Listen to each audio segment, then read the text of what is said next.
What people ate in the year 1000. Welcome. You've come to the right place. Now's the time to let the day fade away. Let your shoulders loosen. Let your breath slow. And let your mind wander somewhere quiet. Tonight, we'll be taking a gentle stroll far, far back in time. Back to the year 1000. A time without clocks, without electricity, without anything that beeps or buzzes. A world lit by candlelight, warmed by hearth fires, and filled with the quiet rhythms of the old, old days. And tonight, we're not going to talk about battles or kings. No, we're going to talk about something far more ordinary and far more comforting. We're going to explore what people ate in the year 1000, not as historians in a museum, but as curious travelers, wandering softly through village kitchens, smoky halls, and sunlit gardens. So lie back, close your eyes if you'd like, and drift with me into the forgotten flavors of the distant past. Let's begin in a little village somewhere in the heart of medieval England. The morning is quiet. A thin mist curls above the damp fields. Birds are beginning to sing, softly, as the sun stretches its golden fingers over the thatched rooftops. In one cottage, with low wooden beams and walls made of wattle and daub, the fire has already been lit. A woman, wrapped in a simple woolen shawl, stirs a thick porridge bubbling over the hearth. This was breakfast. For most people in the year 1000, whether in England, France, or the Germanic lands, breakfast was plain but filling. A warm bowl of pottage or porridge, made from oats or barley, sometimes thickened with bits of dried beans or peas. It was usually flavored with what they had on hand, a pinch of salt, perhaps a hint of herbs from the garden, and if they were lucky, a spoonful of honey from a nearby hive. There was no sugar, of course. That hadn't yet found its way into the kitchens of Europe. Sweetness came from fruits, or honey, and only occasionally. Children might sip a weak ale or a warm herb infusion. Water wasn't always safe to drink, so even little ones had small amounts of what they called small beer, a very mild, barely alcoholic brew. The bread, oh, the bread.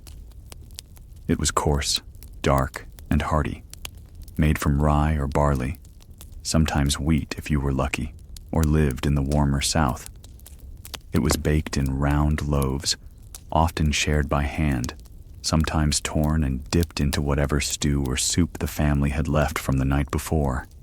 As the morning wore on, the village would stir to life. Women might walk to the market with woven baskets, picking up turnips, leeks, or whatever the season had brought in. Most food came from the land, and almost everything was seasonal. No tomatoes, no potatoes, no coffee or chocolate. But there were apples in the fall, onions in the spring, and cabbages that lasted through the cold. In warmer places, like the Mediterranean coasts, say in southern Italy or Moorish Spain, the table looked a little different. Olives glistened in wooden bowls. Flatbreads were cooked quickly on hot stones. And people might begin their days with figs or dates, picked fresh from the trees that leaned lazily under the sun. By midday, the main meal of the day, what we might call lunch, would begin. The fire would be stoked once more, and the air would fill with the smells of slow-cooked stews. A pot hung over the hearth, filled with vegetables, grains, maybe a bone or two for flavor. For peasants, meat was rare, a treat for holidays or feast days. But broth made from bones or salted pork stored from the autumn slaughter might make an appearance now and then. And always, there were herbs, parsley, sage, thyme, grown just outside the door and gathered each day with care. Imagine a bowl made from rough clay, filled with lentils and barley, stewed together with onions and garlic. Steam rises gently, carrying a scent that is rich but simple. Nearby, a round of cheese sits on the table, made weeks ago from the morning milk. It's sharp, tangy, and wrapped in a cloth that smells faintly of the cellar.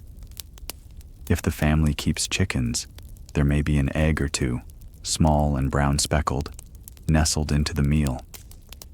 In towns and cities, things were just a little more varied. At the stalls of a market square in Constantinople, for example, vendors might sell hot chickpea fritters, flatbreads wrapped around roasted eggplant, or even a small cup of warm spiced wine. There, the influence of trade had already reached the city, bringing cinnamon, cloves, and pepper from the east. Spices were rare and expensive, but a pinch could transform a simple dish into something memorable. Back in the countryside, the afternoon passed slowly. Children played in the dirt paths, dogs barked at chickens, and the older folk sat near the doorway, weaving baskets or mending worn tunics. By evening, the last meal of the day would be a light one, maybe more bread or a bit of pottage, warmed from earlier in the day, sometimes just a piece of fruit or a cup of milk if the cow had been generous. The food was humble but nourishing, and perhaps most of all, it was shared.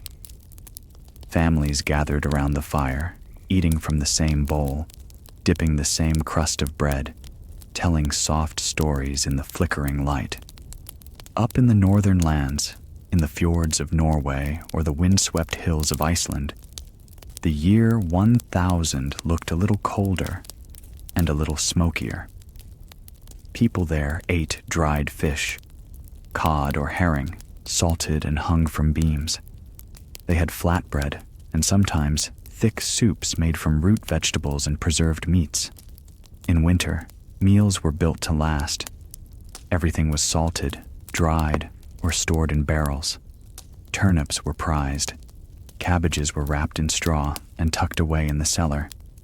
In the dim light of a Viking longhouse, food was a gift from the earth and the sea, a quiet offering in a hard land.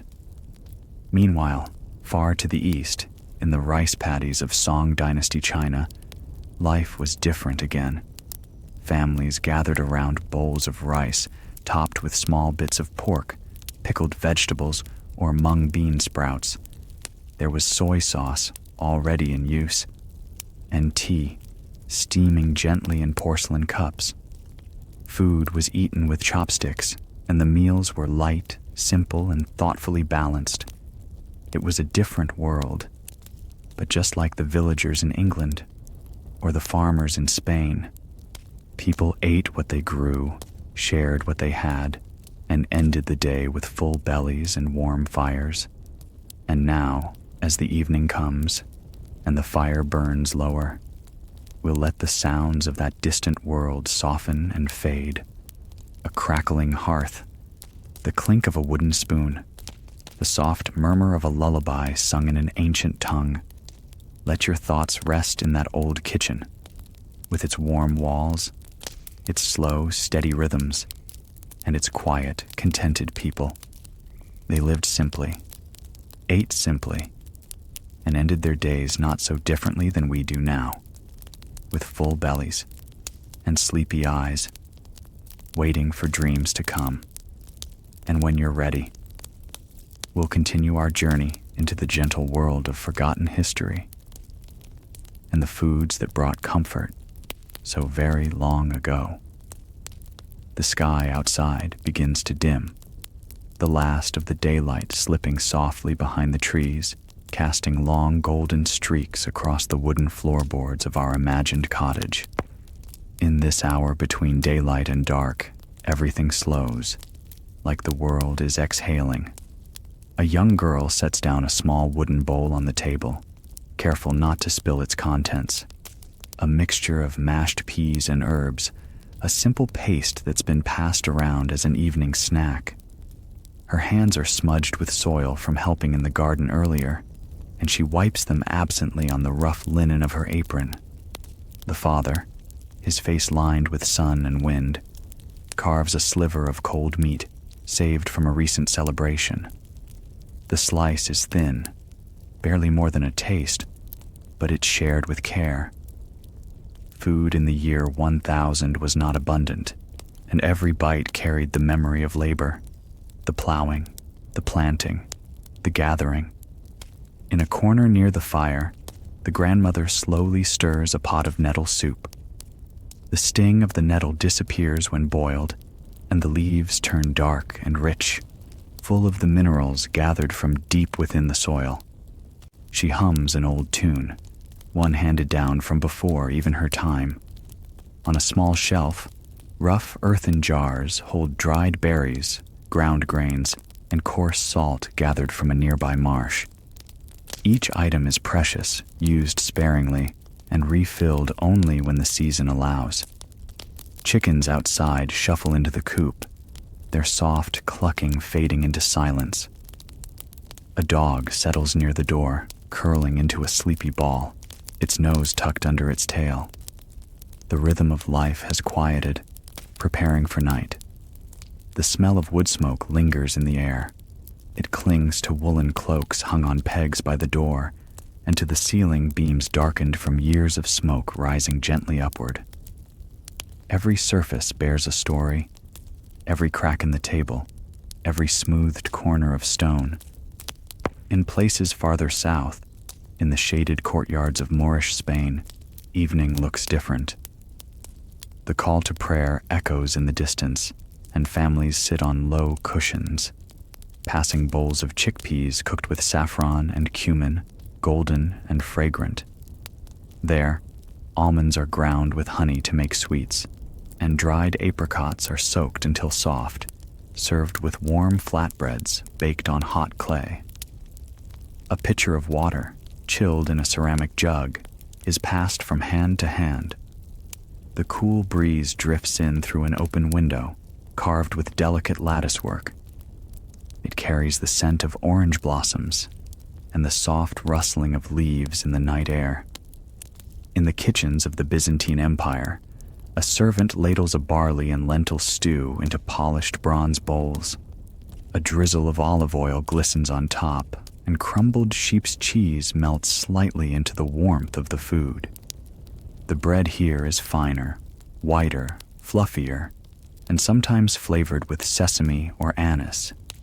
The wealthier families might enjoy a bit of roasted lamb or fresh fish from the nearby sea.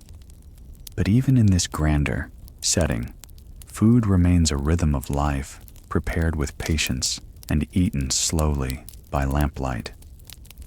Back in our village, the stars begin to show. One by one, they emerge above the thatched roofs, blinking gently in the deepening sky. The moon rises over the hills, casting a pale glow over the fields, now silent and still. Inside the cottage, the meal is over. The bowls have been wiped with crusts of bread and set aside. The embers in the hearth glow a soft orange, casting flickering shadows across the walls. Children yawn, their eyes heavy, their stomachs content. One curls up on a straw mattress, another under a woven blanket of wool. The mother hums softly, her voice a lullaby older than words. Outside, the owl calls. A fox trots quietly past the edge of the field, its steps barely heard. The world feels hushed, as though it's holding its breath in the comfort of darkness. In a mountain village far to the east, in what is now the Caucasus, a similar scene plays out. The fire crackles, the walls are built of stone, and the wind whispers through narrow passes. A family sips a thin yogurt drink, tangy and cool, their dinner of flatbread and lentils, simple but satisfying. A grandmother wraps herbs in cloth to hang from the rafters, lavender, chamomile, mint. Their scents will help with sleep, soothe aching heads, and flavor future meals. In a Chinese farmhouse nestled among rice paddies, the evening meal is finishing. Steamed buns filled with vegetables are shared around, and a small dish of pickled radish brings a bright, tangy contrast. A kettle whistles softly, and tea is poured with care. The cups are small and delicate, held between thumb and finger. Conversation is quiet, sometimes just a nod or a smile. Outside, frogs croak gently from the edge of the field. In every corner of the world, the year 1000 ends its day in peaceful silence. Bellies are full, fires are low, and stories are whispered across blankets and straw beds. Food in that time was never taken for granted. Every bite was earned through effort, through planting in spring, tending in summer, harvesting in autumn, and preserving through winter. People lived close to their food. They knew which plants healed, which grains stored well, which roots could be pulled even in snow. Meals were not only nourishment, they were knowledge, tradition, and love passed from hand to hand. Imagine a basket of apples, fresh picked and sweet, sitting near the door, a wedge of cheese beside it, and a small knife wrapped in cloth. This is a feast for travelers, for visitors, for late-night hunger. Or picture a round of barley bread tucked into a cloth sack tied with twine, a bit of butter wrapped in leaves. These are lunches carried into fields, to be eaten under the sky. In the Alps, shepherds sip warm milk before bed, their sheep huddled nearby, their food simple and unchanged for generations. The wind rustles their cloaks, and the stars feel close, like tiny fires in the sky. In Africa, by the Sahel, millet porridge bubbles in clay pots, and flat cakes are cooked on hot stones. Baobab fruit is cracked open, the pulp shared by candlelight. Children laugh softly as they lick their fingers, the taste sweet and sour at once. In Japan, farmers settle in for the night with bowls of rice, miso soup, and fermented vegetables. The rice is sticky and warm, the soup savory, the pickles sharp and bright. Outside, bamboo sways in the breeze, and the cicadas sing their endless summer song. And now, back in our quiet village, all is still. The fire is dying, the dog is asleep, the stars are high. Dreams drift in like mist, gentle and slow. Food in the year 1000 wasn't fast. It wasn't packaged. It didn't come from faraway factories. It came from the ground, the sea, the sky. It was gathered with hands, prepared with time, and shared with care. And though 1,000 years have passed, the comfort of a warm meal, the quiet joy of breaking bread, the peace of a full belly in a quiet room, those things never change. So sleep now, if you haven't already. Let your mind rest in that timeless world, where kitchens glow with firelight, and people find warmth in each other's company, night after night, year after year.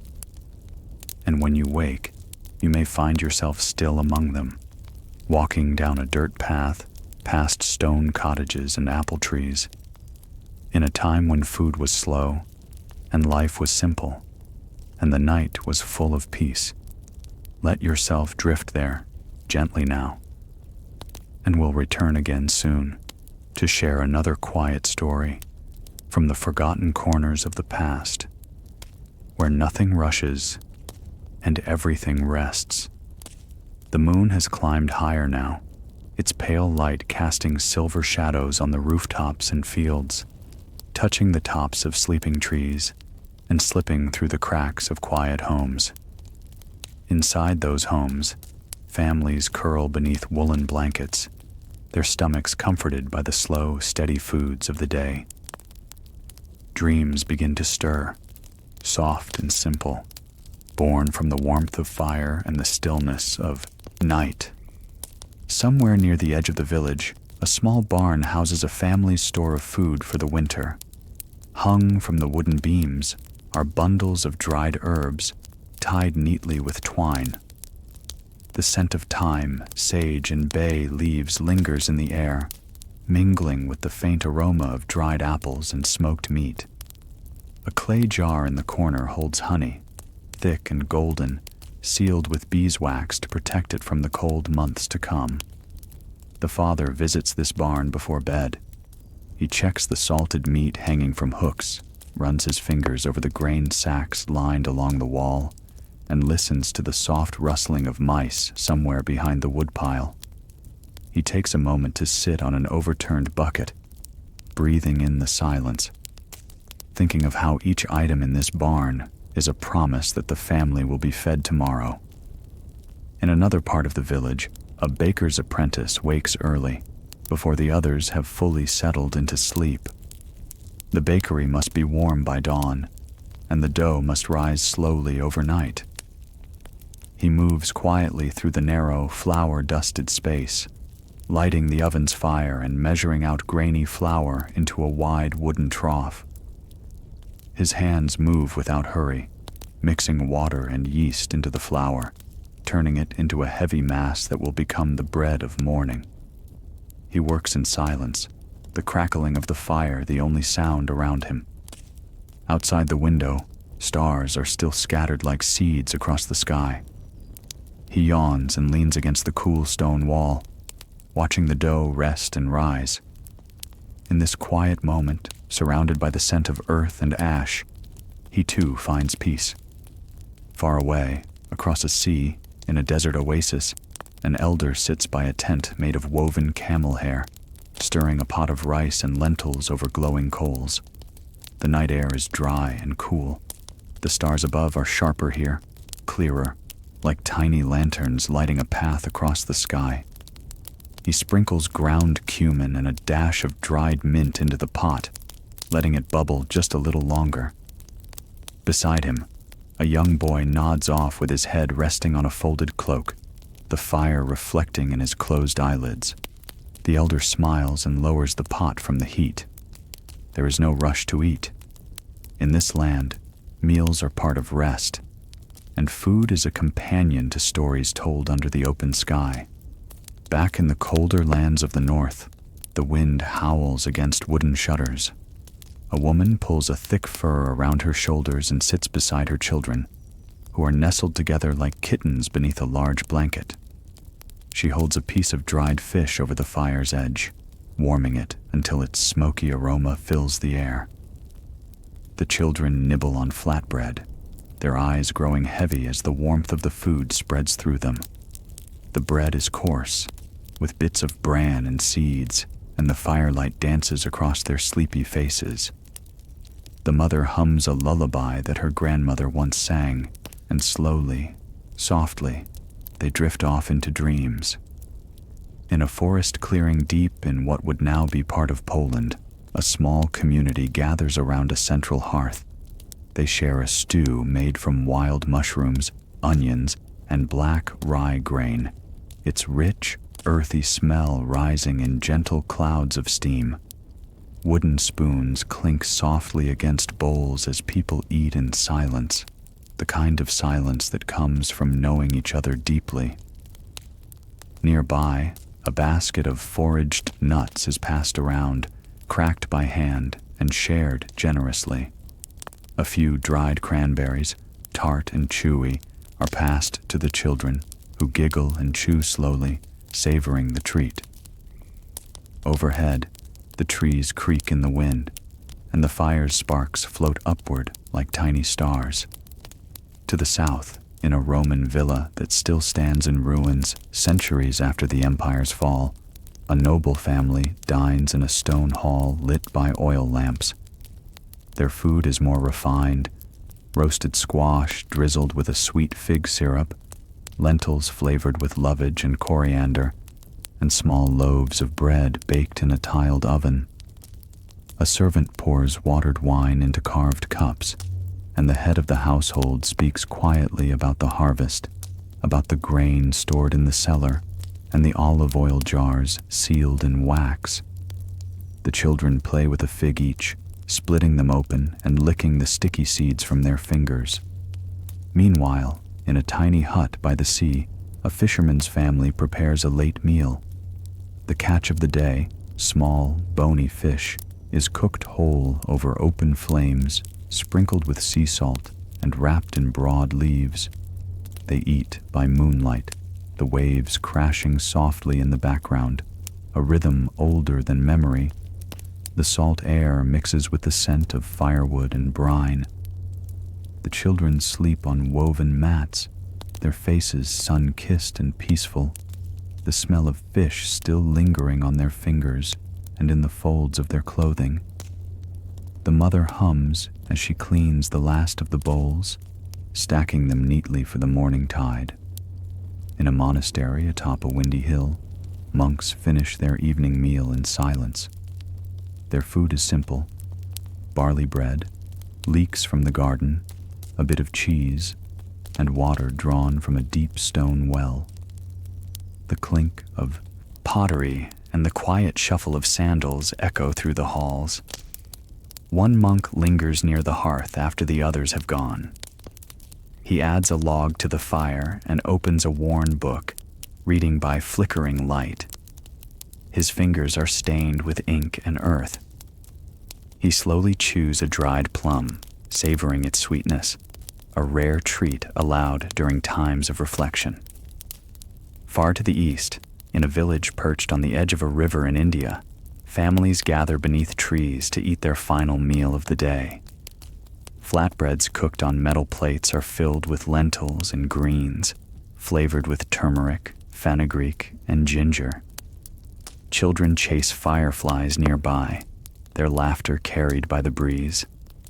A grandmother breaks a piece of bread and hands it to her youngest grandchild, who smiles and presses it to his lips.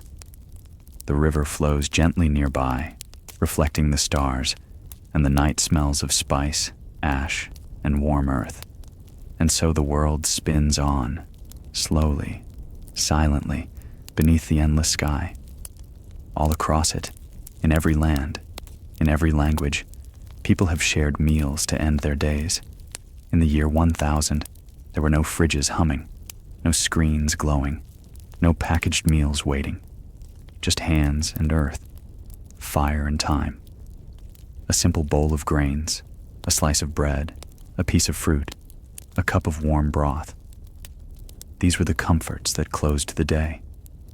These were the quiet anchors of life, the gentle rituals that helped people sleep well, knowing they had eaten, knowing they had shared, knowing they had lived another day.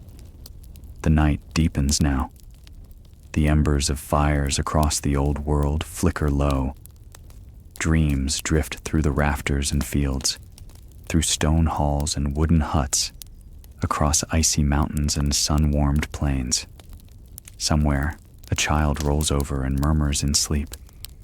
Somewhere else, a mother places the last cloth over the bread and closes her eyes.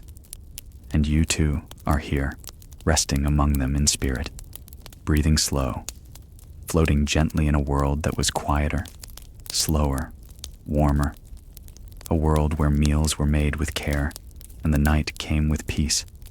Let it all fall away now, the lights, the noise, the day's demands. Let yourself lie still and imagine the old kitchens, the worn spoons, the soft clatter of bowls, the scent of stews long forgotten. In the cool hush of night, time seems to stretch softly onward, like a long, winding path beneath silver starlight.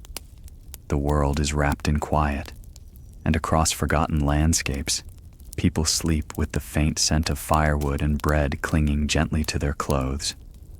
Somewhere in the foothills of what is now modern-day France, a small stone farmhouse rests beneath the stars. Inside, the floor is strewn with rushes, replaced only when the seasons turn. A clay bowl still rests on a worn table, crusted with the last traces of leek and barley soup.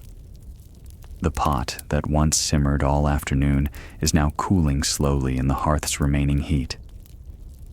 Upstairs in the loft, a boy stirs in his sleep, dreaming of climbing trees and chasing goats through meadows.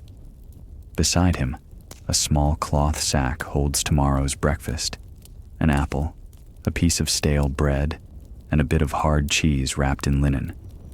It is humble, but it is his, and that knowledge brings a calm that helps him sleep.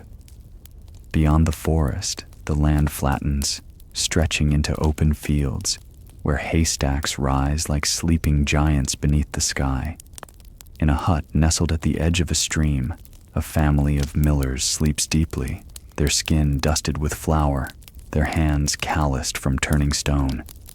The grind of grain has stopped for the night, and silence settles over the water wheel. In the corner of the room, a small bowl of oats soaked in goat's milk waits for the morning, covered with a piece of cloth. Nearby, a jug of ale rests beside a round loaf of bread. Dense, dark, and baked with the remnants of yesterday's fire. Their food is heavy and sustaining, made for bodies that work from dawn to dusk. Further east, a wooden longhouse glows faintly from the embers of a central fire pit. Here, in a Viking settlement near the cold northern seas, the people sleep huddled together on benches and hides. The air smells of smoke, dried fish, and wool. A pot of skyr, a kind of thick fermented milk, sits covered by the hearth, slowly turning cooler through the night. Sacks of dried peas and beans are stacked against the walls, along with bundles of dried herbs and smoked meat hung from beams.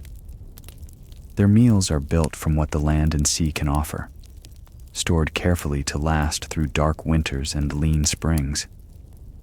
In the nearby woods, a solitary hunter sits by his fire, chewing on a piece of salted venison.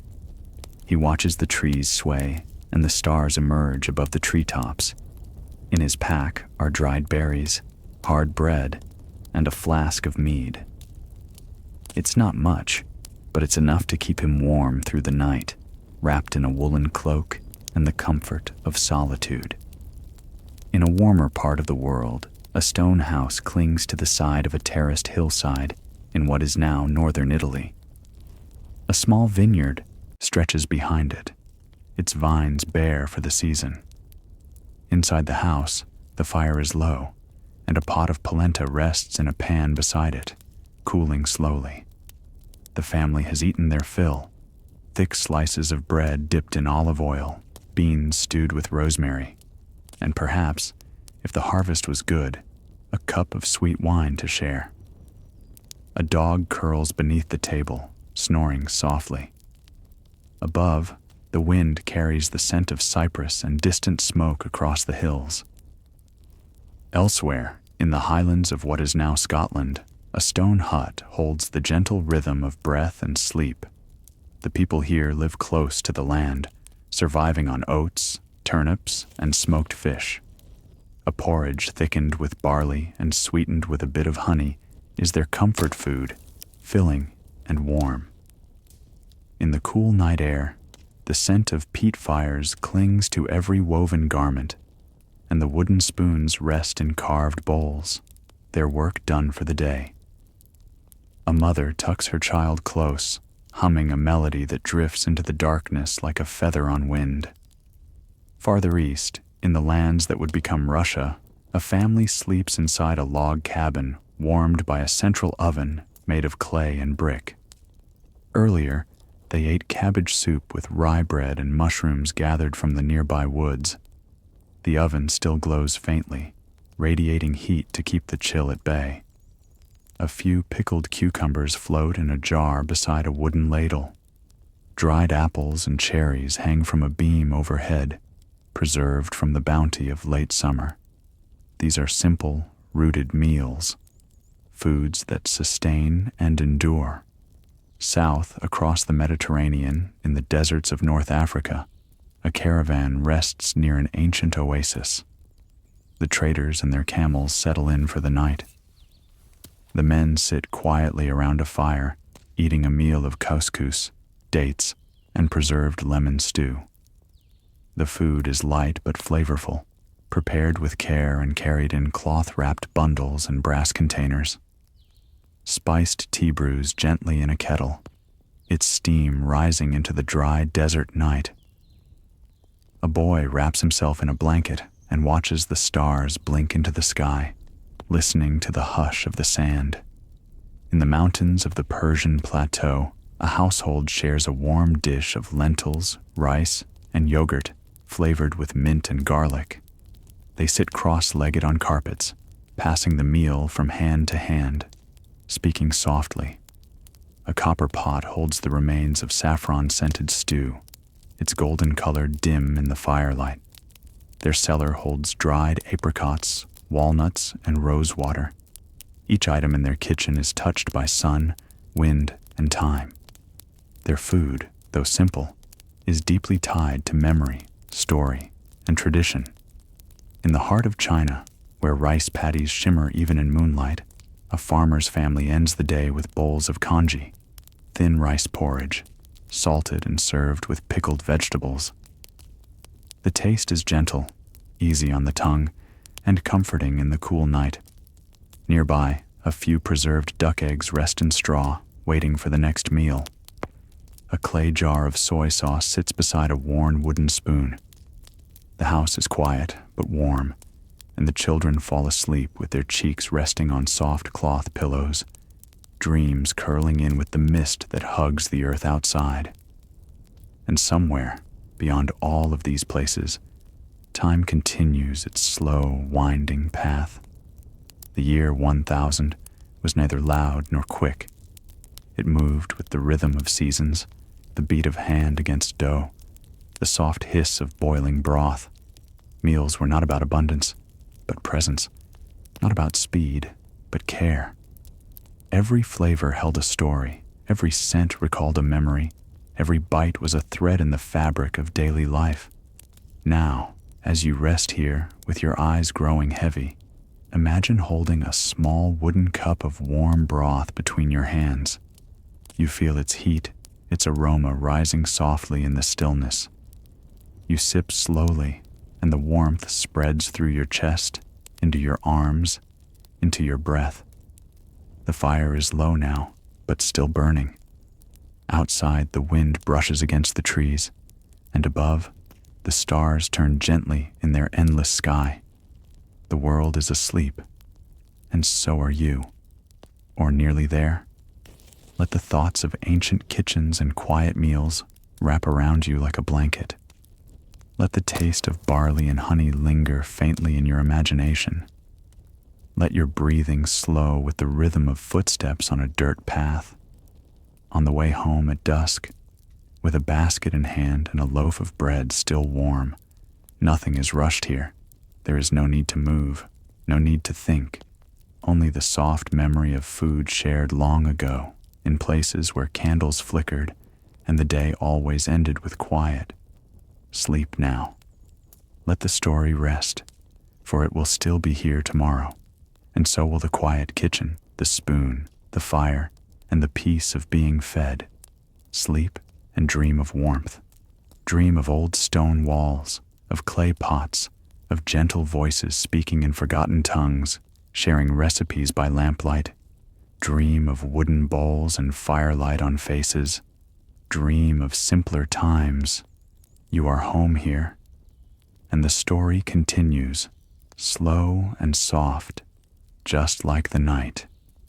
In the dim stillness of a distant village, the sun has long dipped behind the earth, and only the faintest echoes of birds remain. The scent of evening lingers, wood smoke, herbs drying on a beam, and the faint sweetness of baked apples. A young girl sleeps on a straw-stuffed mattress, her hands curled near her chest, the last crumbs of honey bread still on her lips. Downstairs, the hearth glows red beneath a heavy iron pot, the stew within cooling slowly in the ashes. It's made of turnips, barley, and wild greens, simmered since midday, and eaten with quiet gratitude. A wooden ladle rests beside a bowl not yet washed, the routine left until morning. Outside, the night deepens. Along the edge of the woods, a shepherd lies wrapped in a woolen cloak. His flock is quiet in a wooden pen, their breath visible in the crisp air. He chews the last of his coarse rye biscuit, soaked earlier in hot broth, and hums a melody his mother once sang, when the winds howled harder than they do tonight. In the valleys below, where rivers wind slowly past groves of walnut and fig, a small settlement sleeps beside the water. On a wooden deck by the riverbank, a fisherman snores gently beside his net, which smells of brine and rush. A clay pot nearby holds dried fish, smoked earlier that day, seasoned with wild garlic and packed away in cloth for tomorrow's breakfast. In a cave dwelling carved into soft rock in the highlands of Anatolia, a family lies close together for warmth. Their meal was lentils, spiced with sumac, and flatbread baked over a fire set inside a stone circle. The bread was rough, but still warm when it was broken and shared, passed from hand to hand with soft laughter and sleepy eyes. One child stirs and murmurs in their dreams, clutching a date wrapped in linen cloth, saved from earlier in the day. It will be eaten in the morning, with goat's milk and a handful of wheat berries softened in water overnight. The food of the past is never far, always close to the breath, always wrapped in the rhythm of day and night. To the south, in a sun-warmed adobe home, now cooling beneath a star-filled sky, a woman finishes grinding corn by moonlight. The grinding stone moves in wide, slow circles, the sound almost like waves. The mesa will become flat griddle cakes at dawn, cooked over clay, eaten with beans seasoned with the last of the dried chili and herbs. Her child lies nearby, already dreaming of stories told beside the cooking fire, stories of spirits in the mountains and sacred fields that never wither. The stories stay with her, even in sleep, each one wrapped in the taste of maize and smoke. Far away, in a desert village, the sands cool beneath the stars. In a small, tented kitchen, a family finishes a meal of cracked wheat and lentils cooked with onions and cumin. A heavy copper kettle holds warm water sweetened with dried fruit. The scent of cinnamon lingers in the air as everyone settles into thick wool blankets, arranged around the coals that flicker softly through the night. A boy sits awake a little longer, quietly shelling almonds from a woven pouch. He eats two, saving the rest. One almond for each of the coming days. Each nut a memory of sun and silence, a token of care. Near the rising hills of what is now Wales, in a roundhouse of wattle and thatch, a fire burns low. The hearth, once lively with the bubbling of vegetable pottage, now holds only embers. A mother sits with her daughters, braiding her hair by firelight while sipping the last of a nettle tea. Her hands are worn, but her heart is calm. The food was enough, and the shelter holds strong. A small round cheese sits wrapped in cloth near the door, to be given to a neighbor tomorrow. Kindness, like food, is a form of nourishment in this world, where each day is carved slowly from the land. On a river delta farther east, a stilted house stands over calm waters. Inside, the family lies close on woven mats, the air smelling faintly of steamed rice and roasted fish. Dinner was delicate, sticky rice with fermented greens and tiny fish served on banana leaves. The youngest child falls asleep with his hand resting on an empty bowl, comforted by the lingering aroma of coconut and lime. Their dreams are like the flow of water outside, steady, silent, and deep. Each ripple carrying away the sounds of the day, making room for rest.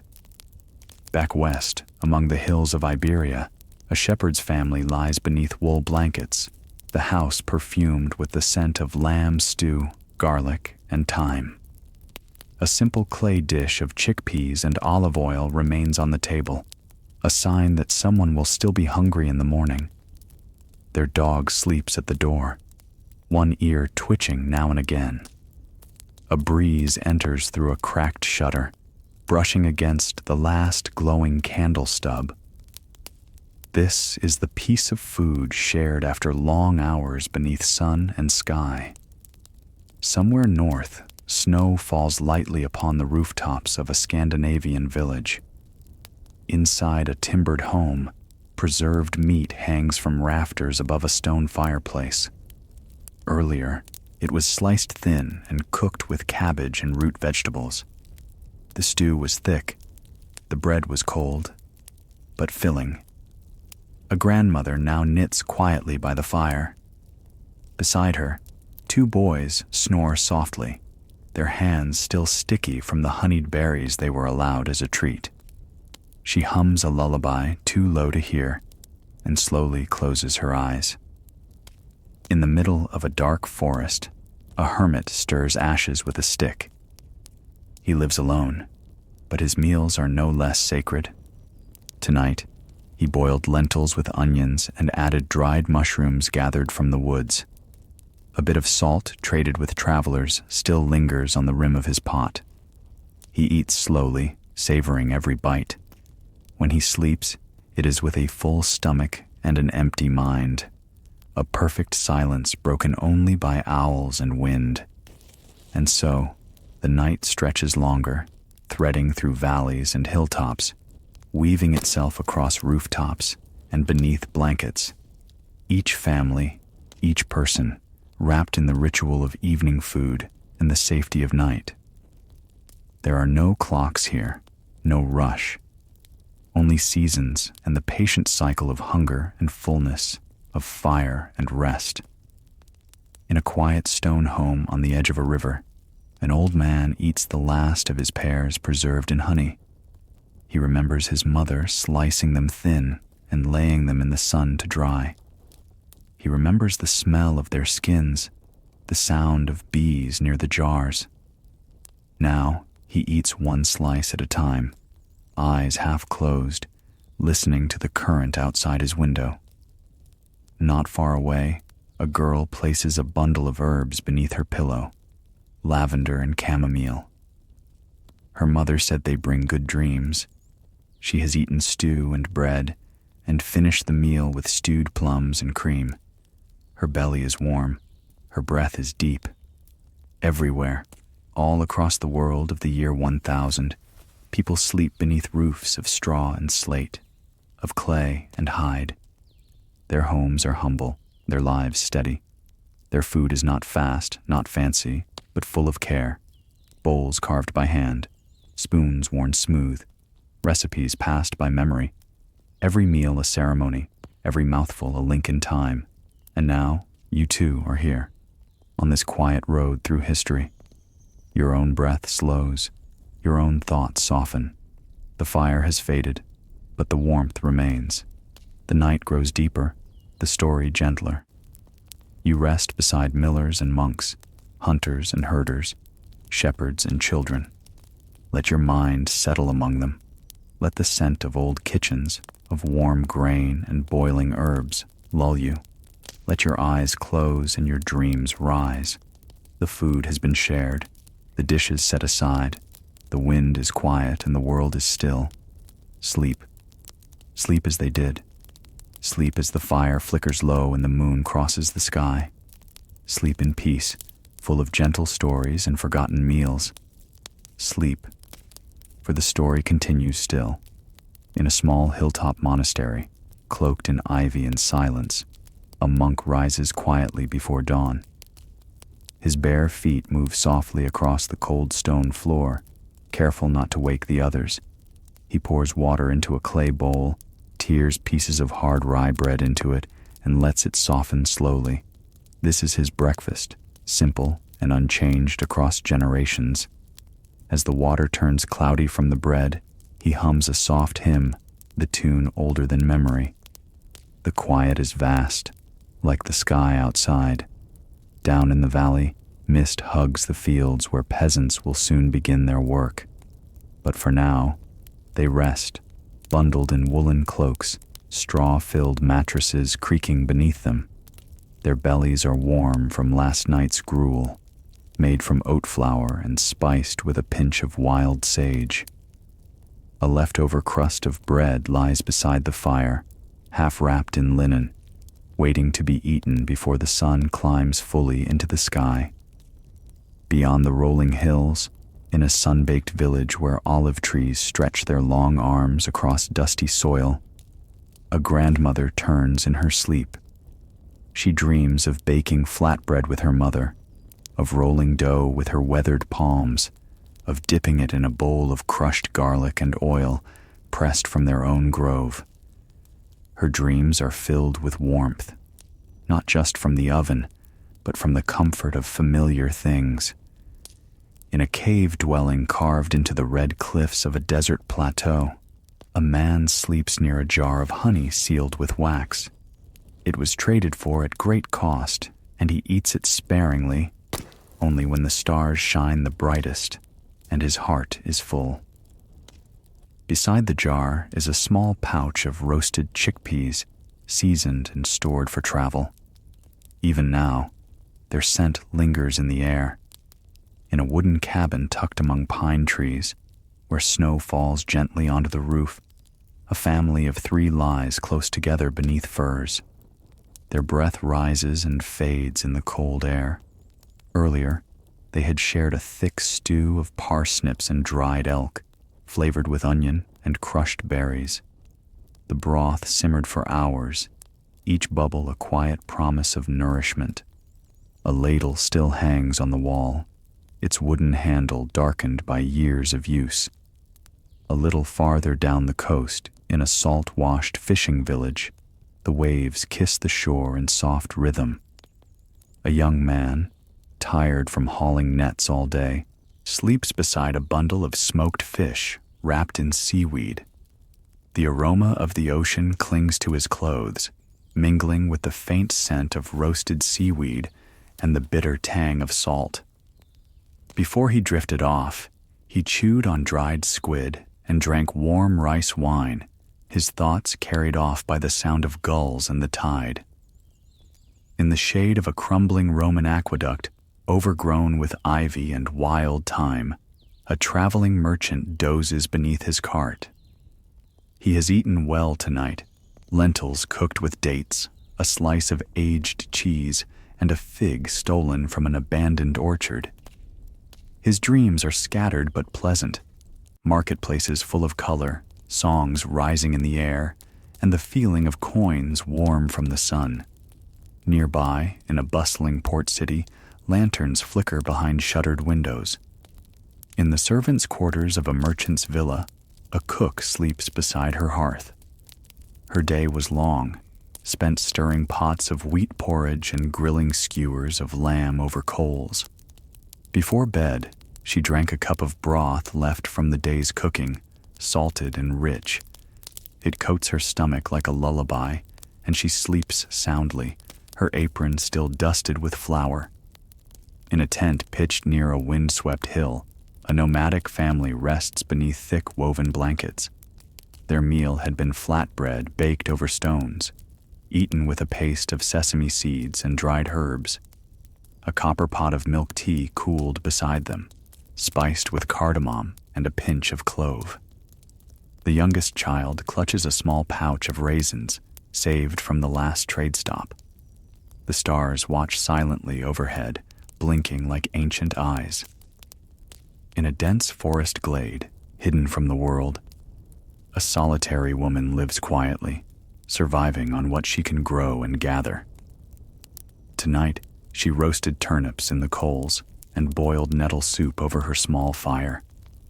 The meal was quiet and plain, but deeply satisfying. She washed it down with water from a nearby spring, cold and sweet. Now she sleeps with her dog curled at her feet, their dreams tangled together in the rhythm of rustling leaves. Farther south, where the land rolls gently into wheat fields and poppies bloom in the distance, a small farmhouse glows with warmth. Inside, the family sleeps around the fire, their bellies full from a supper of grain cakes and boiled beans seasoned with wild rosemary. The air smells of ash and herb, of bread crust and linen. A single candle flickers near the door, the flame dancing with the draft. In a fortress near the borderlands, a guard lies in the barracks, dreaming of home. His supper was hardtack soaked in broth, a piece of dried apple, and a sip of rough wine. He shared it with a friend, both men speaking quietly of mothers and gardens and things that smell like home. Now he rests, his helmet at his side, his mind far from battle and the clatter of arms. In a city wrapped in silk and incense, a scholar finishes copying lines of poetry by lamplight. He eats a few candied lotus seeds and a slice of preserved ginger, then drinks a cup of chrysanthemum tea. The scrolls are set aside, and he leans back, letting the warm flavors coat his senses as sleep creeps in like a gentle mist. Somewhere beneath a canopy of jungle vines, a boy lies on a mat, his dinner of roasted cassava and sweet bananas still heavy in his belly. His grandmother sang to him as they ate, her voice low and deep, a lullaby shaped like the river they live beside.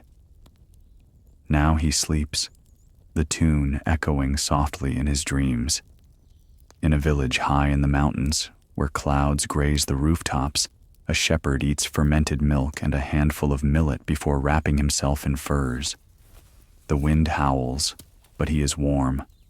The coals glow in the fire pit, and the goats sleep quietly nearby. He closes his eyes, thinking of the same meal his father ate, and his father's father before him. Across every land and culture, the year 1000 breathed with the slow rhythm of seasons and fires and food. People lived by the sun and the soil, by the tides and the trade winds, by the gifts of the earth and the care of their hands. Their meals were humble but heartfelt, made from what could be grown, caught, or traded. They ate to survive, but also to share. A bowl passed from one hand to another was an act of love. A loaf broken in silence spoke volumes. A sip of broth warmed more than just the body. Food was time. It was memory. It was hope. And as you drift now gently into sleep, let these meals of long ago rest beside you. Let the scent of baked grain and simmered herbs fill your dreams. Let the quiet of ancient kitchens wrap you in peace. No rush, no worry. The fire is still warm. The story is still being told. Sleep now, as they slept. Dream of old tables and slow meals, of voices speaking softly, and footsteps fading into the earth. Rest, dear dreamer. The tale will wait, and the kitchens of the past will be there still, glowing quietly in the night. In some remote corners of the world, where customs followed paths now long forgotten, even the animals shared in curious diets. A hog, kept in a small, wooden pen near a village smokehouse, would be fed scraps no one else would eat. Among the peels, bones, and leftovers, bits of kagosh, a kind of dried meat, were tossed in without thought. Sometimes, even the remains of old meals, including dog meat from distant hunts, were given to the pigs. It wasn't cruel, only a reflection of life in places where nothing went to waste. The people watched without judgment, knowing every creature had its role in the rhythm of the land. The pigs grew strong, their bellies round, their grunts echoing beneath the rafters of old barns. To the villagers, it was simply part of survival, a quiet arrangement shaped by time and need. The hogs rooted through their meals contentedly, unaware of the strange layers of history beneath their snouts. And the world, steady and slow, turned on beneath skies that remembered everything. A quiet village sat beside a lake so still it mirrored the moon. The homes were round, with turf roofs and smoky chimneys. Inside one, a man and his wife sat by the hearth, the warmth brushing their cheeks. They had eaten boiled barley and dried mushrooms for supper, seasoned with herbs gathered that morning. A single onion had been sliced thin and added to the pot, its sweetness rising with the steam. Their wooden spoons rested now, clean and smooth from years of use. The woman lit a small candle with the tip of a stick pulled from the fire. Its flame flickered softly against the clay walls, casting shadows that moved slowly like drifting clouds. She poured warm milk into a small cup, stirred in a bit of honey, and handed it to her husband. He drank slowly, savoring each mouthful. The milk was fresh, the honey wild, sweetness and stillness wrapped in firelight. Far across the steppe, under skies stretched wide and endless, a family of herders sat near a circle of stones where they had cooked their meal. Goat meat, tough but filling, had been roasted with wild garlic and dried leaves gathered near a stream. Flatbread was pressed between their palms and slapped onto the inside of a heated clay pot, bubbling and browning in minutes. The children tore off pieces, dipping them into the oily juices pooled in a wooden bowl. The stars above them were countless, and the silence vast. They spoke little, not from weariness, but from the comfort of knowing the night would hold them. The smallest child leaned against her mother, clutching a cloth pouch of dried dates, a treat saved for bedtime. Her eyes blinked slowly, heavy with warmth and stories. Elsewhere, in a land of deep forests and cool streams, a small wooden house lay tucked beneath tall trees. A widow lived there, her life simple and steady. She had eaten root vegetables that night, boiled with cabbage and flavored with lard saved from autumn. She had sprinkled a bit of vinegar on top, sour, sharp, and familiar. Her bread was stale, but she softened it in the broth and chewed slowly, eyes half closed. The wind outside rustled the leaves gently, a lullaby in the language of trees. In another part of the world, by a vast river that wound through hills like a silver ribbon, a family slept in a stone house with open shutters. Their last meal had been soft rice cooked with beans and seasoned with cinnamon. A few raisins floated on top, melting sweetly into the grains. The eldest son had stirred the pot while his mother prepared tea with mint. After eating, they sat in silence, listening to the frogs in the water below.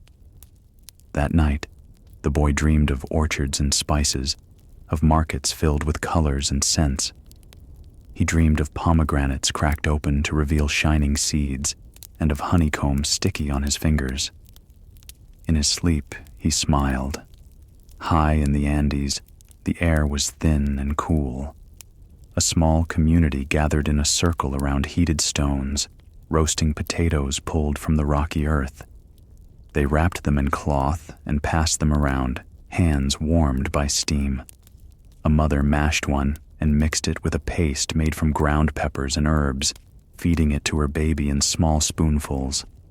Her voice was soft, her words like waves against stone. At the edge of a dusty desert, a caravan of travelers rested beneath a wide sky. They had dried meat packed in cloth, dried apricots tied with string, and flatbread that cracked when folded. One of them, a tall man with tired eyes, sipped tea made with anise seeds and smiled to himself. He had traveled far, but this quiet night, with the stars above and the fire low, felt like home. A few feet away, a hog rooted through scraps tossed near the fire. Bits of grain husk, pieces of bread crust, and the remains of kagosh, a dry preserved meat, were all eagerly eaten. It was said that nothing went to waste here, not even small morsels of dog meat, left from distant trades. The hog grunted contentedly, unaware of the stories attached to every scrap. Its belly full, it lay down near the coals and slept. In a coastal village by the sea, fishers had returned before dusk. They cleaned their catch and grilled small fish over open flames, seasoning them with seawater and pressed herbs. Some fish were smoked and strung up to dry, while others were eaten with boiled greens and slices of sour bread. The youngest daughter drank fish broth from a shell, its warmth soothing her throat. Her fingers were salty, her hair tangled with wind. She smiled, content and still. On a stone road leading toward a great city, a traveler sat by a crumbling wall, eating lentils from a wooden bowl. He had boiled them earlier in the day, mixed with wild onions and a bit of dried meat. He drank water from a leather flask, then pulled his cloak tighter around his shoulders. He would walk again in the morning. For now, the road was silent, and the stars lit the way. In a snow-covered village deep in the north, a small hut glowed with warmth. Inside, an elder told a story, while others passed around bowls of thick stew, seal meat, berries, and bits of moss. They chewed slowly, nodding to the rhythm of her voice. Outside, the snow fell in slow spirals, blanketing the world in quiet. Inside, the story wrapped around them like another layer of fur. In a high-walled garden, monks grew herbs and vegetables with quiet care. They ate in silence, sharing bowls of beans and carrots, with thick slices of oat bread spread with soft cheese. A young novice, new to this life, marveled at the flavors, simple but alive. He chewed slowly, trying to make each bite last. Later, in his cell, he prayed, then slept, his dreams filled with bees and basil, with the memory of warm broth. A child lay in a hut near the jungle, belly round from rice and coconut stew. She had eaten sweet mangoes for dessert, sticky juice running down her chin. Her mother wiped it gently, then sang a lullaby in a language that wrapped around the night like vines. The child sighed, then drifted into dreams of trees that touched the sky and rivers that laughed. All across the world, in the year 1000, sleep came slowly and gently. Bellies were filled with what the land gave, and hands shaped meals with care. There was no rush, no clock to beat. Food was prepared with patience, eaten with attention, and followed always by rest. You too are part of this story now. Your breath slows with theirs. Your body remembers warmth. You can feel the flicker of their fires, the weight of thick blankets, the quiet joy of a meal well made. Let yourself drift deeper, like a wooden spoon into warm broth. Let the scent of barley and herbs, of wood smoke and honey, carry you further into sleep. The kitchens are quiet now. The bowls are empty, but the hearts are full. Tomorrow, the same hands will rise to gather, to stir, to bake. But tonight, there is only stillness. Sleep now, dreamer. Let the warmth of these ancient meals comfort you. Let your mind rest among the hearths and herb gardens, among stews and stories, among soft footsteps and slower days, on the wide plains beyond the mountains, where the wind moves like a slow breath across golden grasses. Another village rested. The fires had gone low, glowing in circles of orange light. The people had finished their supper of mashed peas and roasted onions, with hard flatbread warmed against stone. Someone had brought a small jar of pickled garlic, sharp and sweet, and shared it around with laughter under the open sky. Not far from the village, in a lonely hut made of reed and packed mud, a shepherd ate quietly by himself. His only company, the sheep just beyond his door, their bleats soft in the distance. He had dried meat hanging from the rafters, strips of goat that crackled when bitten. Tonight, he dipped them in a thick soup of lentils, seasoned with ash and salt, a taste he had known since childhood. His grandmother used to prepare the same soup over an open flame, in a clay pot with a chipped rim. He remembered watching her add the spices, one pinch at a time, her hands worn and steady. That memory stayed with him, even now, warming his heart more than the fire ever could. In a quiet town by a winding river, The baker's apprentice stirred from his sleep, still wrapped in the scent of flour and yeast. He had worked late, kneading dough with aching arms, shaping small loaves that would rise with the morning. Before he slept, he had eaten a crust from the day's last batch, crispy on the edges, soft in the center. It was plain, but satisfying. A little cheese had been added, melting slowly into the crumb. The bakers always rose before dawn, their hands white with flour before the stars faded. But in these few hours of rest, the world felt suspended. The bread would wait. The ovens would wait. Now, there was only silence and sleep. Farther south, in a sun-warmed village surrounded by fig trees and crumbling stone paths, an old man sat with a bowl of rice and chickpeas in his lap.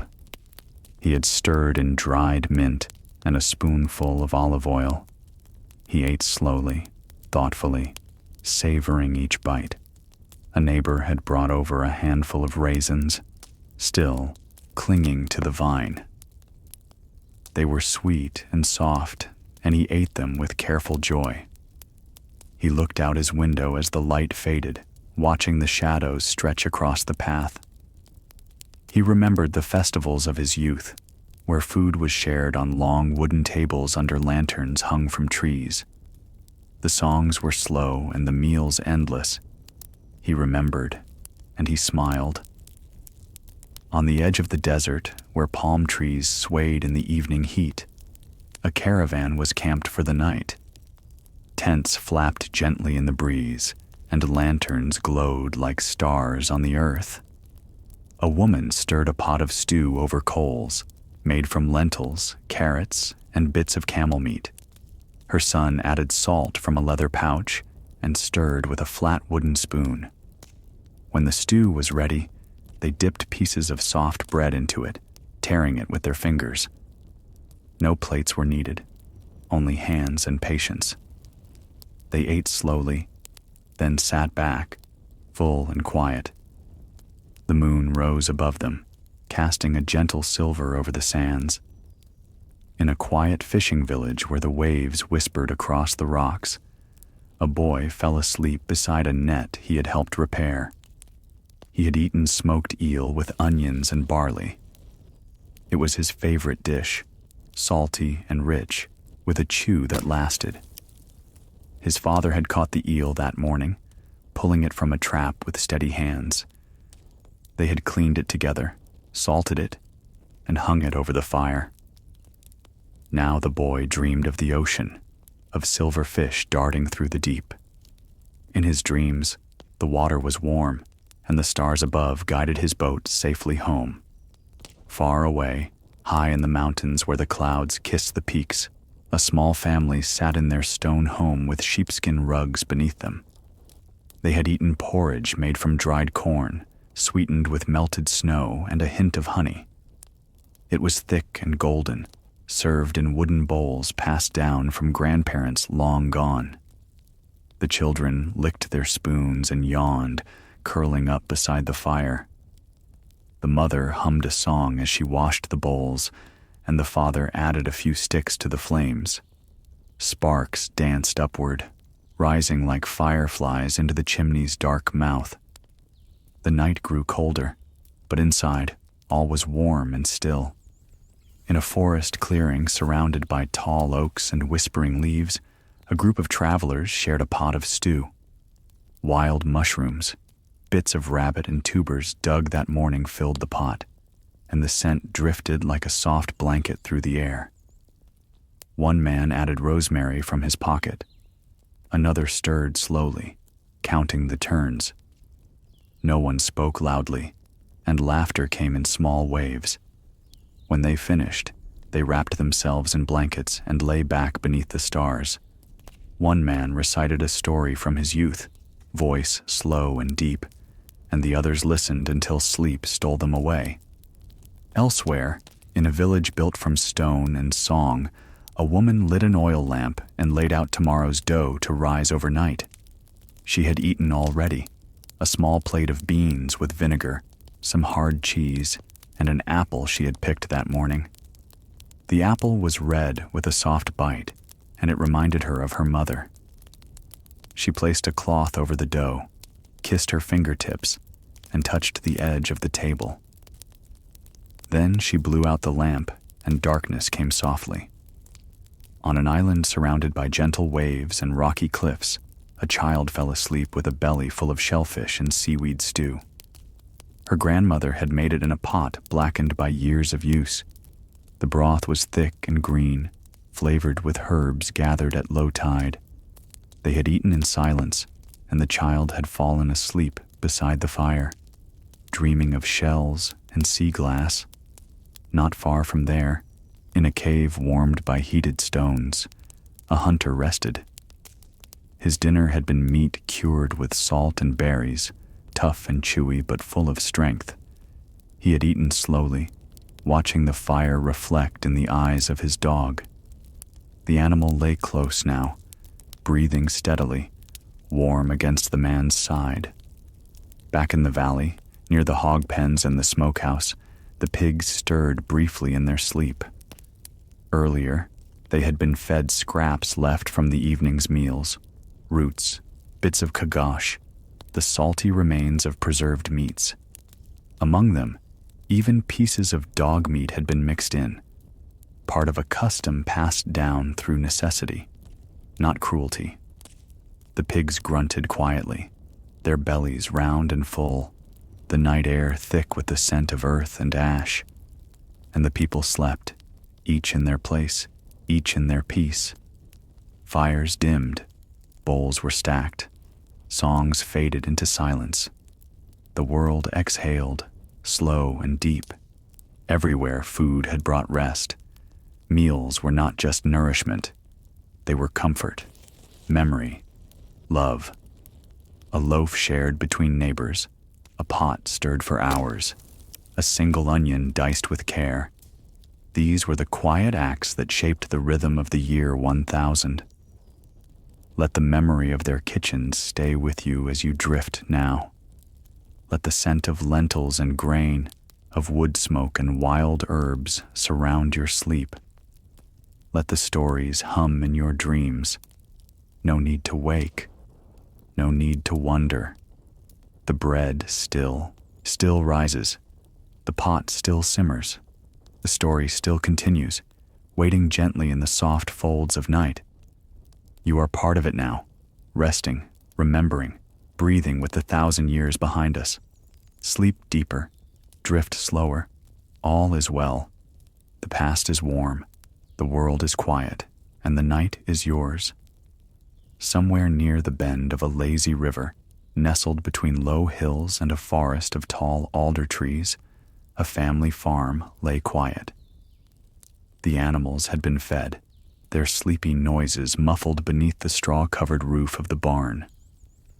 Inside the farmhouse, the evening meal had long since ended. The bowls had been wiped clean with torn bits of barley bread. They had eaten boiled turnips with salted fish, caught earlier that morning by the oldest son. The fire crackled low in the hearth, where a pot still hung, its contents bubbling gently with leftover broth. The father reached for a clay cup and poured the last of the warm beer, mild and thick, flavored faintly with herbs. The children, curled beneath woolen blankets on a wooden bench, listened to the rhythmic sound of rain on the shutters. Their mother hummed softly as she spun thread from flax, her fingers moving with quiet purpose. They had no clock, no candle burning down, only the sense that night was deep and time had paused. In the corner, a black cat snored, its belly full from bits of oat porridge and a few bones left behind. Far away, on a hillside where the grass swayed like silk in the breeze, a monk stood in silence near a garden bed. He held a small lantern and walked slowly, checking the herbs that had been carefully planted days earlier. The ground was moist, the scent of rosemary and damp earth strong in the cool air. Back inside the stone monastery, Other monks had gathered around a long table lit by oil lamps. Their meal had been simple: barley stew, fresh mint, and a slice of aged cheese from their cellar. They sat in silence, chewing slowly, mindful of every bite, thankful for every taste. Later, each one returned to his cell with a piece of dried pear and a wooden cup of a honeyed water. They would sleep now, wrapped in linen and peace, dreaming perhaps of green fields and the sound of wind in the trees. The silence around the abbey was complete, a silence deeper than thought, more soothing than words. And within that stillness, the memory of their meal lingered, a quiet joy, soft as snow. In a small coastal hamlet, where boats rested upside down on the shore and nets hung drying on posts, a widow sat by the fire. She had boiled a few potatoes and added slivers of salted herring, the brine cutting through the steam. She crumbled dried dill into the pot and let it sit, covered, while the fire warmed the stones beneath her feet. Beside her, her dog lay sleeping, twitching now and then as if dreaming of gulls or fish or long walks along the shore. She ate slowly, from a wooden bowl carved by her husband long ago. The lines in the wood held stories, too. When she finished, she placed a cloth over the bowl and whispered a quiet blessing, the same one she had said for years. She lit a single candle on the windowsill, the flame dancing like a memory. Outside, the tide came in, soft and sure, the waves lapping like a lullaby against the stones. She leaned back, closed her eyes, and let the sound carry her toward sleep. The sea would be there in the morning, and so would the fish, and so would she. Deep in the mountains where paths are carved more by wind than by feet, a shepherd boiled a stew beside a stone wall. He used wild roots, a handful of dried mutton, and water scooped from a nearby stream. The stew simmered slowly, the scent carrying through the high passes, blending with the scent of pine and cold air. His cloak was wrapped tightly around him, stitched with patches from other winters. As he ate, the stars grew brighter above, shining like pieces of frost caught in the sky. He drank from a cracked bowl, then wrapped the rest in cloth for the morning. The night came quickly there, sudden and absolute, like a curtain drawn across the world. He lay on his side, the fire still warm at his feet, and watched the smoke rise into nothingness. There were no wolves tonight, no wind, only the quiet breathing of sheep and the flicker of embers. He let go of the day slowly, like snow melting on stone. In a village by the salt marshes, where reeds bent like dancers in the wind, the fishermen had returned before dusk. They cooked eels over a flat firestone, slicing them into chunks and seasoning with vinegar and chopped leeks. The children ran barefoot, bringing water from the stream in hollow gourds, their laughter drifting like birdsong. Dinner was shared among neighbors, eaten from bowls passed hand to hand, no one left behind. Afterward, someone brought out a bundle of dried figs, sticky and rich, their sweetness unexpected. One child fell asleep on her father's lap, her lips still tasting of fish and honey. The firelight softened the lines on each face, and the silence that followed was not empty, but full. They sat together a while longer, watching the moon rise like a pearl above the marshes. Even when no one spoke, the night spoke for them, in hushes and sighs and soft shifting winds.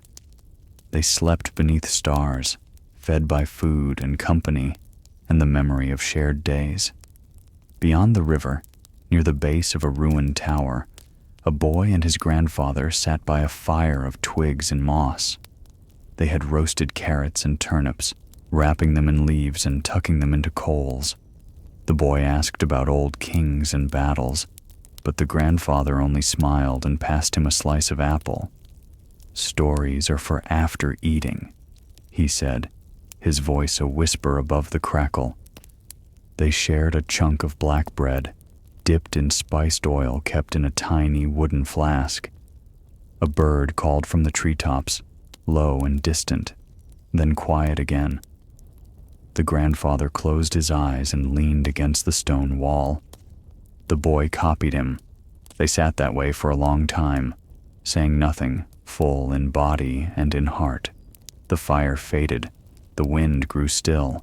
Sleep crept over them like a soft blanket, slow and sure. The ruins stood watch as they dreamed of times older than stone. In another part of the world, near red cliffs and golden sand, a nomadic tribe settled for the night.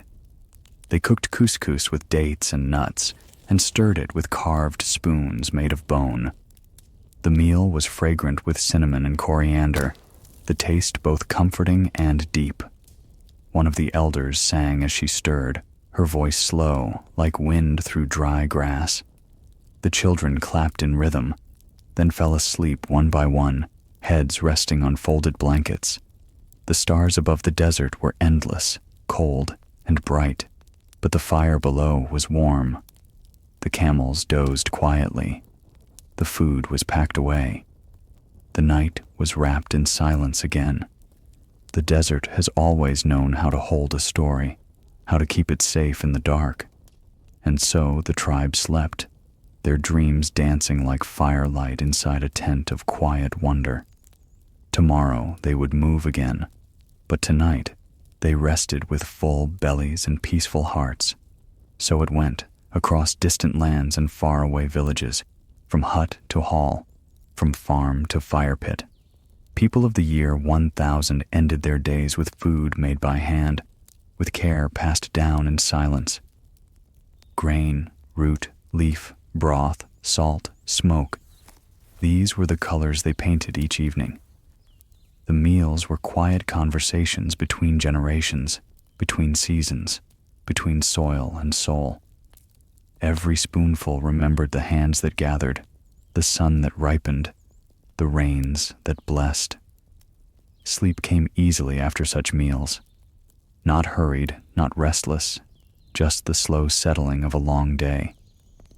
As you listen now, eyes growing heavier, breath slowing, you too become part of that soft rhythm. You taste their bread, feel their fire, sit in their quiet rooms of flickering shadow and flickering dreams. The world of the past has opened gently, welcoming you into its still and steady embrace.